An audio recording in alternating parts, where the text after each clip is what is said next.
The quiet seaside town of Southport, England, known for its sandy beaches and Victorian architecture, was shaken by a shocking act of violence. Just before noon local time, a knife attack left 8 people injured, sending shockwaves through the community. The incident occurred on Hart Road, a residential street in the heart of the town. Witnesses described a scene of chaos and panic as the attack unfolded in broad daylight. The tranquility of this popular tourist destination was shattered, leaving residents and visitors alike grappling with the aftermath of the horrific event. The attack is a stark reminder that even in seemingly peaceful places, violence can erupt unexpectedly. Emergency services were immediately dispatched to the scene, with police and ambulance crews arriving within minutes of the initial reports. The response was swift and coordinated, reflecting the seriousness of the situation.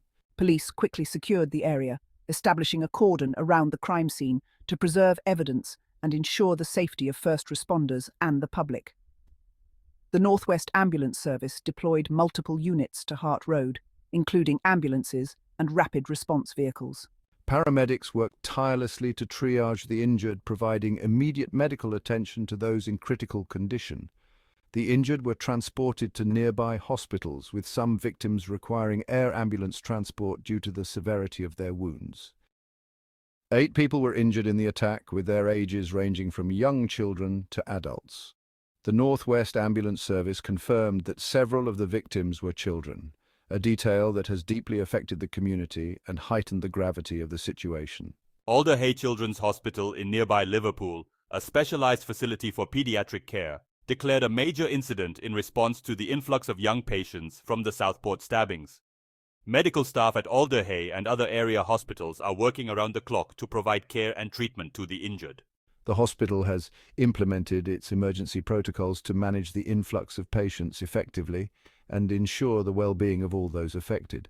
The extent of the victims' injuries varies, with some suffering life-threatening wounds. News of the attack sent shockwaves through the UK, with government officials quick to express their concern and offer support. Home Secretary Yvette Cooper, speaking from London, condemned the violence in Southport, extending her thoughts and prayers to the victims and their families. Cooper pledged the full support of the government in the investigation and aftermath of the attack, emphasizing the need to bring the perpetrator to justice and ensure the safety of all citizens.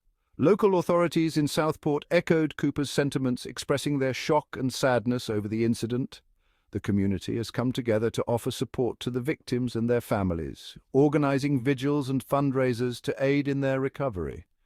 The attack has sparked a national conversation about knife crime in the UK and the need for effective measures to prevent such tragedies from occurring in the future. As the community of Southport grapples with the aftermath of this shocking event, the investigation into the attack continues. Merseyside police have launched a full-scale investigation, working tirelessly to determine the motive behind the stabbings and gather evidence. Detectives are interviewing witnesses, examining the crime scene, and reviewing CCTV footage from the area in an effort to piece together the events leading up to the attack. Authorities are urging anyone with information related to the attack to come forward and assist with the investigation. The incident has left the community shaken, but also determined to support the victims, seek justice, and prevent such tragedies from happening again. The investigation is ongoing and updates will be provided as more details